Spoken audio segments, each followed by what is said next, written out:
بسم اللہ الرحمن الرحیم۔ السلام علیکم ورحمۃ اللہ وبرکاتہ۔ امیر المومنین حضرت عمر بن خطاب رضی اللہ تعالیٰ عنہ عشاء کی نماز کے بعد بستر پر لیٹے تاکہ کچھ دیر آرام کر لیں اور رات کو گشت کے لیے تازہ دم ہو سکیں، لیکن خلیفۃ المسلمین کو ایرانی سرحد پر لڑی جانے والی جنگ کے پیش نظر نیند نہیں آ رہی تھی۔ ڈاک کے ذریعے انہیں معلوم ہوا کہ لشکر اسلام یوں ہی اس قابل ہوتا ہے کہ ایک زوردار حملے سے ایرانیوں کو پسپا کر دے۔ کسی نہ کسی طرف سے انہیں کمک پہنچ جاتی ہے اور وہ دوبارہ اپنی قوت کو مجتمع کر کے مسلمانوں کے سامنے ڈٹ جاتے ہیں۔ امیر المومنین کو بتایا گیا کہ ابلا شہر سے ایرانیوں کو کمک پہنچائی جاتی ہے۔ آپ رضی اللہ تعالیٰ عنہ نے فیصلہ کیا کہ ابلا شہر کو فتح کرنے کے لیے لشکر روانہ کروں گا تاکہ ایرانیوں کو کمک موصول ہونے کا راستہ بند کر دیا جائے، لیکن آپ رضی اللہ تعالیٰ عنہ کے پاس افرادی قوت کی بہت کمی تھی، اس لیے کہ نوجوان اور بوڑھے راہ خدا میں جہاد کے لیے روانہ ہو چکے تھے اور ان کے بعد مدینہ طیبہ میں چند افراد موجود تھے۔ اس موقع پر حضرت عمر فاروق رضی اللہ تعالیٰ عنہ نے اپنا معروف حربہ استعمال کیا، وہ یہ کہ افرادی کمی کو تجربہ کار سپہ سالار کے ذریعے پورا کیا جائے۔ مدینہ میں موجود تمام افراد کی فہرست سامنے رکھ کر ہر ایک کی صلاحیتوں کا بغور جائزہ لینے لگے۔ بڑی طویل سوچ بچار کے بعد یکدم یہ کہتے نعرہ زن ہوئے، میں نے اسے پا لیا، ہاں ہاں میں نے اسے پا لیا۔ پھر بستر پر دراز ہوتے ہوئے فرمانے لگے، یہ ایک ایسا مجاہد ہے جس نے بدر، احد، خندق اور دیگر غزوات میں کارہائے نمایاں سر انجام دیے۔ اس کی تلوار اور تیر کا نشانہ کبھی خطا نہیں گیا۔ پھر اسے حبشہ اور مدینہ کی جانب ہجرت کرنے کا اعزاز بھی حاصل ہوا۔ وہ ان خوش نصیب 7 مسلمانوں میں سے ایک ہیں جنہیں سب سے پہلے مسلمان ہونے کا شرف حاصل ہوا۔ جب صبح ہوئی تو امیر المومنین حضرت عمر فاروق رضی اللہ تعالیٰ عنہ نے ارشاد فرمایا، عتبہ بن غزوان کو میرے پاس بلاؤ۔ ان کی کمان میں 319 مجاہدین کا لشکر ابلا کی طرف روانہ کر دیا اور یہ وعدہ بھی کیا کہ میں تمہاری طرف مزید مجاہدین بھی بھیجوں گا۔ جب یہ چھوٹا سا لشکر کوچ کرنے کے لیے تیار ہوا تو فاروق اعظم رضی اللہ تعالیٰ عنہ لشکر عتبہ کو وصیت کرتے ہوئے فرمانے لگے، عتبہ دیکھنا میں تجھے سرزمین ابلا کی جانب روانہ کر رہا ہوں۔ یہ دشمن کے قلعوں میں سے ایک مضبوط قلعہ ہے، میں اللہ سبحانہ و تعالیٰ کی جانب سے پر امید ہوں کہ وہ تیری مدد کرے گا۔ جب وہاں جا کر پڑاؤ کرو تو سب سے پہلے وہاں کے باشندوں کو اللہ کی طرف دعوت دینا، ان میں سے جو تیری بات مان جائے اسے قبول کر لینا اور جو انکار کرے اس سے جزیہ وصول کرنا۔ اگر وہ جزیہ دینے سے انکاری ہوں تو بے خوف و خطر ان کی گردن پر تلوار چلانا۔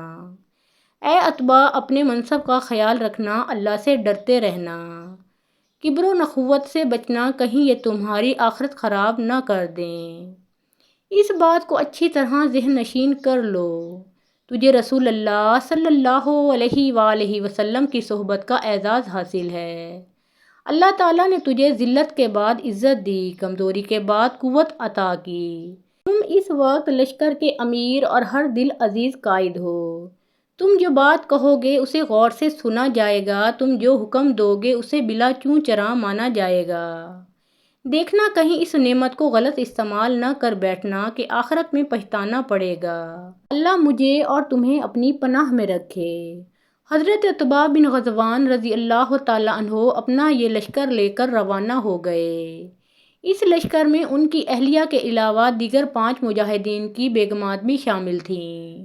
ابلا شہر کے قریب ایک سرسبز جگہ پر پڑاؤ کیا۔ لشکر کے پاس کھانے کے لیے کوئی چیز نہ تھی۔ جب بھوک نے زور پکڑا تو حضرت عتبہ رضی اللہ تعالیٰ عنہ نے کہا کہ کھانے کے لیے کوئی چیز تلاش کر کے لائیں۔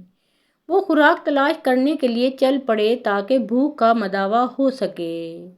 یہاں ایک دلچسپ واقعہ پیش آیا۔ ان میں سے ایک نے بتایا، ہم کھانا کھانے کے لیے کوئی چیز تلاش کر رہے تھے، ہم چلتے چلتے درختوں کے ایک جھنڈ میں داخل ہوئے۔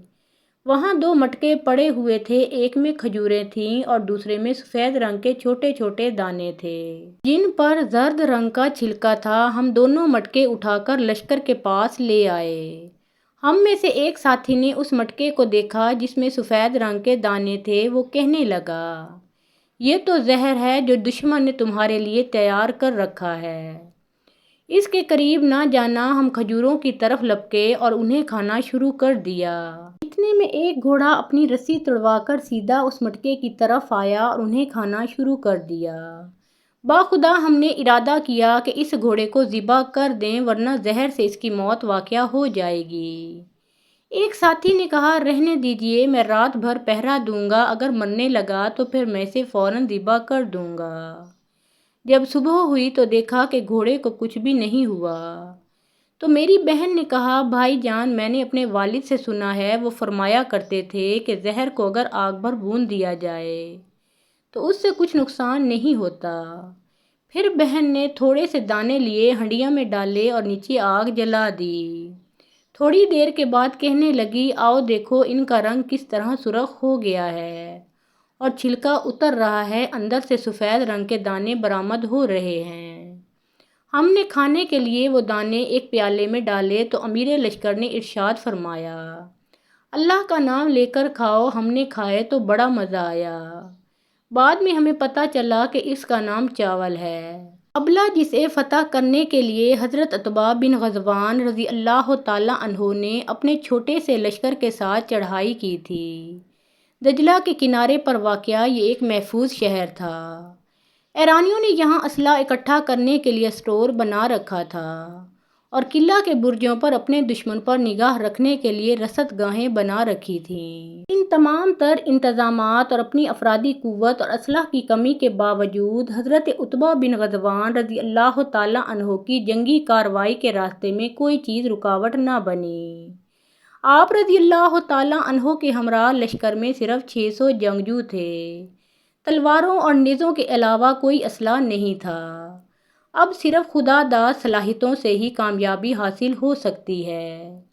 حضرت عتبہ بن غزوان رضی اللہ تعالیٰ عنہ نے نیزوں کی لکڑیوں پر جھنڈے آویزاں کر کے لشکر میں شامل عورتوں کے ہاتھوں میں تھما دیے اور انہیں حکم دیا کہ لشکر کے پیچھے چلیں، اور یہ بھی ارشاد فرمایا، جب ہم شہر کے نزدیک پہنچ جائیں تو ہمارے پیچھے اس قدر غبار اڑائیں جس سے فضا اٹ جائے۔ جب لشکر اسلام ابلا شہر کے قریب پہنچا تو ایرانی لشکر باہر نکلا۔ جب انہوں نے اپنی طرف پیش قدمی دیکھی اور دیکھا کہ جھنڈے ان کے پیچھے لہرا رہے ہیں، نیز ان کے پیچھے غبار سے پوری فضا بھری ہوئی ہے، تو ایک دوسرے سے کہنے لگے، یہ تو مقدمۃ الجیش یعنی لشکر کا ہراول دستہ ہے۔ ان کے پیچھے بہت بڑا لشکر غبار اڑاتے ہوئے آگے بڑھ رہا ہے۔ ہم ان کے مقابلے میں بہت تھوڑے ہیں۔ ان کے دل مرعوب ہو گئے۔ گھبراہٹ کے عالم میں جلدی جلدی اپنی ایسی قیمتی اشیاء اٹھائیں جن کا وزن بہت کم تھا، اور ان کشتیوں میں بیٹھ کر بھاگ گئے جو ہنگامی حالات سے نمٹنے کے لیے دریائے دجلہ کے کنارے لنگر انداز تھیں۔ حضرت عتبہ رضی اللہ تعالیٰ عنہ کسی جانی نقصان کے بغیر فاتحانہ انداز میں ابلا میں داخل ہوئے۔ پھر اس کے بعد ارد گرد کے شہروں اور بستیوں کو بھی فتح کر لیا۔ یہاں سے اتنا مال غنیمت ملا جسے شمار نہیں کیا جا سکتا، اور ہر اندازے کو مات کر گیا۔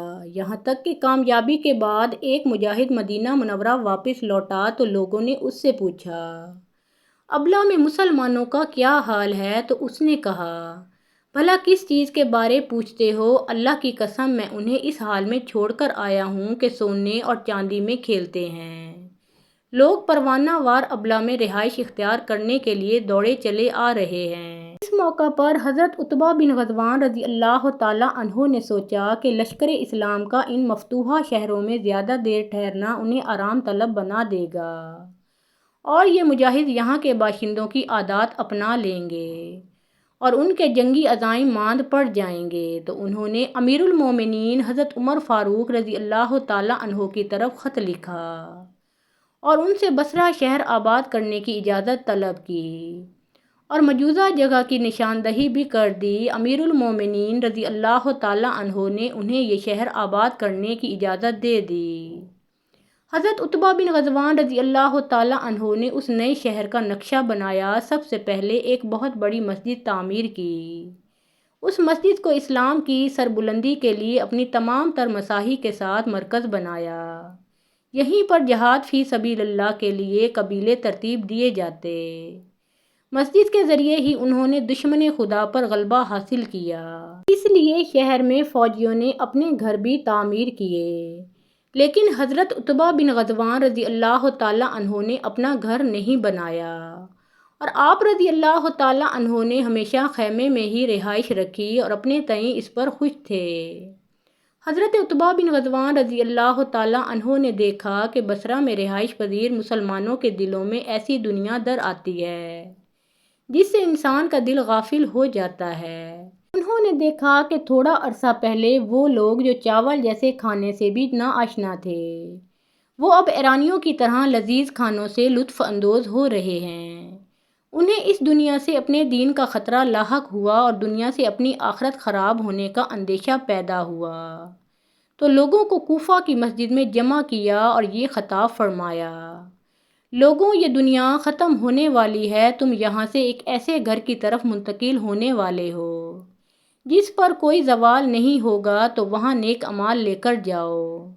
میں رسول اللہ صلی اللہ علیہ وآلہ وسلم کے ان 7 صحابہ میں سے ہوں جنہیں سب سے پہلے اسلام قبول کرنے کا شرف حاصل ہوا۔ ہم درختوں کے پتے کھا کر گزارا کیا کرتے تھے، جس سے بعض اوقات ہمارے منہ زخمی ہو جاتے۔ ایک روز گری ہوئی چادر ہمارے ہاتھ لگی، میں نے اسے پھاڑ کر 2 حصوں میں تقسیم کیا۔ ایک کو میں نے بطور تہبند باندھا اور دوسرا حصہ حضرت سعد رضی اللہ تعالیٰ عنہ بن ابی وقاص رضی اللہ تعالیٰ عنہ کو تہبند باندھنے کے لیے دیا۔ اب ہم میں سے ہر ایک کسی نہ کسی شہر کا گورنر ہے۔ میں اس بات سے اللہ کے حضور پناہ مانگتا ہوں کہ میں اپنے تئیں عظیم بنوں اور اللہ کے ہاں ذلیل شمار کیا جاؤں۔ پھر حاضرین میں سے ایک کو اپنا نائب مقرر کیا اور انہیں الوداع کہہ کر مدینہ منورہ روانہ ہو گئے۔ جب امیر المومنین حضرت فاروق اعظم رضی اللہ تعالیٰ عنہ کی خدمت میں حاضر ہوئے تو اپنا استعفیٰ پیش کر دیا، لیکن حضرت فاروق اعظم رضی اللہ تعالیٰ عنہ نے ان کا استعفیٰ قبول نہ کیا اور انہیں واپس جا کر اپنا منصب سنبھالنے کا حکم دیا۔ انہوں نے بادل ناخواستہ حضرت عمر فاروق رضی اللہ تعالیٰ عنہ کا حکم مانا اور اپنی اونٹنی پر سوار ہو گئے اور یہ دعا کی: الہی مجھے واپس نہ لانا، الہی مجھے واپس نہ لانا۔ اللہ تعالیٰ نے ان کی دعا قبول کی۔ مدینہ سے ابھی تھوڑے ہی فاصلے پر پہنچے تھے کہ اونٹنی لڑکھڑائی اور حضرت عتبہ رضی اللہ تعالیٰ عنہ سر کے بل گرتے ہی اللہ کو پیارے ہو گئے۔ انا للہ و انا الیہ راجعون۔ ایک اور بیان سماعت فرمائے۔ صحیح بخاری میں سیدنا ابو ہریرہ رضی اللہ تعالیٰ عنہ سے روایت ہے کہ ایک دفعہ حضرت جبرائیل علیہ السلام رسول اللہ صلی اللہ علیہ وآلہ وسلم کے پاس حاضر ہوئے اور عرض کی: یا رسول اللہ صلی اللہ علیہ وآلہ وسلم، یہ خدیجہ رضی اللہ تعالیٰ عنہا آپ کے پاس سالن یا کھانے کا ایک برتن لا رہی ہیں، جب وہ لے کر آئیں تو انہیں ان کے رب اور میری طرف سے سلام کہہ دیں اور انہیں جنت میں موتی کے ایک محل کی بشارت دیں جس میں نہ شور ہوگا اور نہ ہی کوئی تکلیف ہوگی۔ امام ابن کثیر نے امام سہلی کے حوالے سے لکھا ہے کہ ان کو جنت میں قصب یعنی خولدار موتی کے محل کی بشارت اس لیے دی گئی کہ وہ ایمان لانے میں سب پر سبقت لے گئیں اور شور و شغب سے پاک مکان کی اس لیے خوشخبری سنائی گئی کہ انہوں نے کبھی رسول اللہ صلی اللہ علیہ وآلہ وسلم کے سامنے بلند آواز سے گفتگو نہ کی تھی اور کبھی آپ صلی اللہ علیہ وآلہ وسلم کے ساتھ شور و غل اور ایذا رسانی سے پیش نہ آتی تھیں۔ امام بخاری نے مسدد اور یحییٰ کے واسطے سے اسماعیل سے بیان کیا ہے۔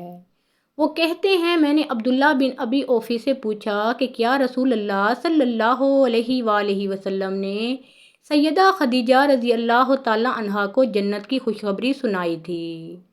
تو انہوں نے کہا، جی ہاں، آپ صلی اللہ علیہ وآلہ وسلم نے انہیں جنت میں ایسے خولدار موتی کے محل کی بشارت سنائی جس میں شور و غل اور تھکن نہ ہوگی۔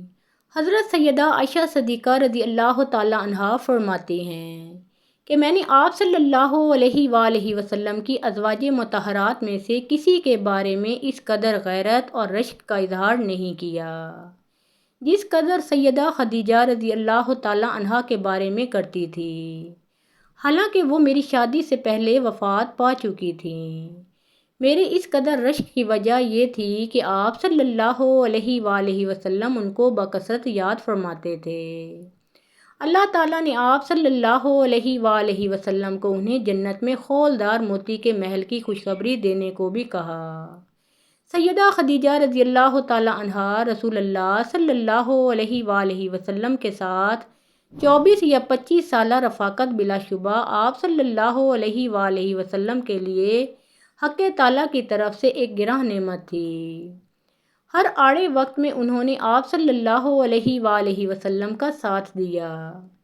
جب بھی کوئی آپ صلی اللہ علیہ وآلہ وسلم کے ساتھ سختی سے پیش آتا تو یہ تڑپ اٹھتیں۔ انہوں نے دعوت و تبلیغ کی سختیوں میں آپ صلی اللہ علیہ وآلہ وسلم کی اپنے مال و جان سے غم گساری اور خیر خواہی کی۔ اللہ کے رسول صلی اللہ علیہ وآلہ وسلم نے بھی بارہا اس کا اعتراف کیا اور ان کی خوب تعریف فرمائی تھی کہ سیدہ عائشہ صدیقہ رضی اللہ تعالیٰ عنہا فرماتی ہیں، مجھے اللہ کے رسول صلی اللہ علیہ وآلہ وسلم سے ان کا حسن سلوک سنتے سنتے ایک دن غیرت آئی۔ میں نے کہا، آپ ایک بوڑھی سرخ مسوڑوں والی عورت کا تذکرہ کرتے رہتے ہیں، اللہ تعالیٰ نے آپ کو ان کے بدلے میں ایک بہترین جوان عورت عطا فرمائی ہے۔ اللہ کے رسول صلی اللہ علیہ وآلہ وسلم نے جو ارشاد فرمایا اس کا مفہوم کچھ اس طرح سے ہے، نہیں عائشہ، ایسا نہیں ہے، مجھے خدیجہ رضی اللہ تعالیٰ عنہا سے بہتر عورت نہیں ملی۔ جب لوگوں نے میری نبوت کا انکار کیا تو اس نے صدقے دل سے اقرار کیا۔ جب لوگوں نے میری تکذیب کی تو اس نے دل کھول کر میری تصدیق کی۔ جب لوگوں نے میرا مالی تعاون کرنے سے ہاتھ کھینچا تو اس نے مجھ پر اپنا مال و دولت نچھاور کر دیا۔ دوسری بیویوں سے اللہ تعالیٰ نے مجھے اولاد کی نعمت سے محروم رکھا اور خدیجہ رضی اللہ تعالیٰ عنہا سے اولاد کی نعمت سے نوازا۔ بعض سیرت نگاروں نے لکھا ہے کہ اللہ کے رسول صلی اللہ علیہ وآلہ وسلم نے سیدہ عائشہ صدیقہ رضی اللہ تعالیٰ عنہا کا تبصرہ سن کر خفگی اور ناراضی کا اظہار فرمایا تو سیدہ عائشہ صدیقہ رضی اللہ تعالیٰ عنہا نے عرض کی، اللہ کی قسم، آئندہ میں سیدہ خدیجہ رضی اللہ تعالیٰ عنہا کا ذکر بھلائی کے ساتھ ہی کروں گی۔ اللہ کے رسول صلی اللہ علیہ وآلہ وسلم کو سیدہ خدیجہ رضی اللہ تعالیٰ عنہا کے ساتھ جو محبت تھی، اس کا اندازہ آپ ذیل کی حدیث سے لگائیں کہ آپ صلی اللہ علیہ وآلہ وسلم کو سیدہ خدیجہ رضی اللہ تعالیٰ عنہا کا انداز، ان کی ہر ادا اور طریقہ کتنا محبوب اور پسندیدہ تھا۔ ام المومنین سیدہ عائشہ صدیقہ رضی اللہ تعالیٰ عنہا بیان فرماتی ہیں کہ ایک مرتبہ سیدہ خدیجہ رضی اللہ تعالیٰ عنہا کی بہن سیدہ ہالہ بنت خویلد رضی اللہ تعالیٰ عنہا نے اندر آنے کی اجازت مانگی۔ سیدہ ہالہ رضی اللہ تعالیٰ عنہا آپ صلی اللہ علیہ وآلہ وسلم کی سالی ہی نہیں سمجھن بھی تھیں، کیونکہ وہ سیدہ زینب رضی اللہ تعالیٰ عنہا کی ساس تھیں۔ جب انہوں نے اجازت مانگی تو انداز اپنی بہن سیدہ خدیجہ رضی اللہ تعالیٰ عنہا والا تھا۔ آپ صلی اللہ علیہ وآلہ وسلم کو سیدہ خدیجہ رضی اللہ تعالیٰ عنہا کا اجازت مانگنا یاد آ گیا۔ آپ صلی اللہ علیہ وآلہ وسلم نے نہایت محبت سے فرمایا، میرے اللہ، یہ تو حالہ ہے، اور پھر ان کو اندر آنے کی اجازت مرحمت فرمائی۔ اللہ کے رسول صلی اللہ علیہ وآلہ وسلم سیدہ خدیجہ رضی اللہ تعالیٰ عنہا کی وجہ سے ان کی سہیلیوں کا بھی احترام کرتے تھے۔ وفا اسی کا نام ہے، اسی کو بڑا پن کہتے ہیں کہ وفات کے بعد سیدہ خدیجہ رضی اللہ تعالیٰ عنہا کی سہیلیوں کے ساتھ حسن سلوک کیا۔ اللہ کے رسول صلی اللہ علیہ وآلہ وسلم جب بکری ذبح کرتے تو سیدہ خدیجہ رضی اللہ تعالیٰ عنہا کی سہیلیوں کے گھر گوشت روانہ کرتے اور فرماتے یہ خدیجہ کی سہیلیاں تھیں۔ غزوہ بدر کے قیدیوں میں آپ صلی اللہ علیہ وآلہ وسلم کا داماد ابو العاص بھی تھا۔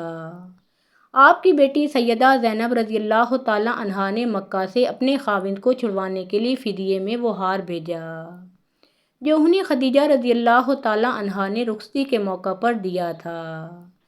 اللہ کے رسول صلی اللہ علیہ وآلہ وسلم نے اسے دیکھا تو اپنی جان نثار بیوی سیدہ خدیجہ رضی اللہ تعالیٰ عنہا یاد آ گئیں۔ آپ صلی اللہ علیہ وآلہ وسلم کی آنکھیں آبدیدہ ہو گئیں اور آپ صلی اللہ علیہ وآلہ وسلم نے صحابہ کرام سے فرمایا، اگر مناسب سمجھو تو زینب کا ہار واپس کر دو اور اس کا قیدی بھی چھوڑ دو۔ ابو العاص سیدہ خدیجہ رضی اللہ تعالیٰ عنہا کا داماد ہونے کے ساتھ ساتھ بھانجا بھی تھا۔ چنانچہ تمام صحابہ کرام رضی اللہ تعالیٰ عنہم اجمعین نے بخوشی اس قیدی کو چھوڑنے پر آمادگی ظاہر کر دی۔ سیدہ خدیجہ رضی اللہ تعالیٰ عنہا سے شادی کے وقت آپ صلی اللہ علیہ وآلہ وسلم کی عمر مبارک 25 سال تھی اور تقریباً اتنا ہی عرصہ سیدہ نے آپ صلی اللہ علیہ وآلہ وسلم کی رفاقت میں گزارا۔ اس ساری مدت میں آپ صلی اللہ علیہ وآلہ وسلم نے کوئی دوسری شادی نہیں کی۔ یہ ایک ایسا شرف تھا جو آپ صلی اللہ علیہ وآلہ وسلم کی کسی دوسری اہلیہ کے حصے میں نہیں آیا۔ سیدہ خدیجہ رضی اللہ تعالیٰ عنہا نے بھی اس طویل عرصے میں کوئی ایسا کام نہیں کیا جو آپ صلی اللہ علیہ وآلہ وسلم کو ناپسند ہو اور آپ کے مزاج گرامی کے خلاف ہو۔ سیدہ عائشہ صدیقہ رضی اللہ تعالیٰ عنہا سے روایت ہے کہ انہوں نے کسی موقع پر اللہ کے رسول صلی اللہ علیہ وآلہ وسلم سے یہ کہہ دیا کہ گویا دنیا میں خدیجہ رضی اللہ تعالیٰ عنہا کے سوا کوئی عورت ہی نہ تھی، تو آپ صلی اللہ علیہ وآلہ وسلم نے ارشاد فرمایا، وہ تو ان خوبیوں کی مالکہ تھی اور اس سے میری اولاد بھی تھی۔ اللہ کے رسول صلی اللہ علیہ وآلہ وسلم نے ارشاد فرمایا، مردوں میں سے بہت سے لوگ درجہ کمال کو پہنچے مگر خواتین میں باکمال صرف 3 ہیں، مریم صدیقہ، آسیہ زوجہ فرعون، خدیجہ بنت خویلد۔ اور عائشہ کی دوسری عورتوں پر برتری اور فضیلت ایسی ہے جیسے سرید کی تمام کھانوں پر۔